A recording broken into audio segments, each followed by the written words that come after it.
So, you want to link your Phantom wallet with the Grass platform for potential rewards. I got you.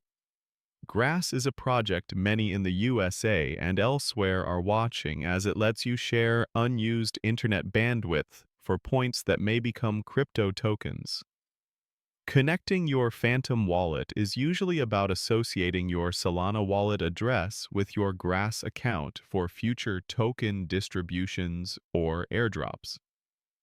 First, ensure you have a Grass account created via their official website, getgrass.io, and have their browser extension installed and running. Then, on the Grass dashboard, look for a section related to your account, settings, rewards, or wallet. You will typically find an option to add or connect a Solana wallet. This is where you would provide your Phantom wallet address.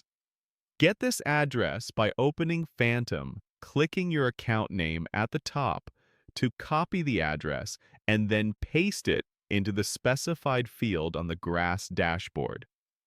Always double-check you are on the official Grass website to avoid scams and ensure the address is correctly pasted. This links your Phantom for receiving any earned Grass tokens. And that's it.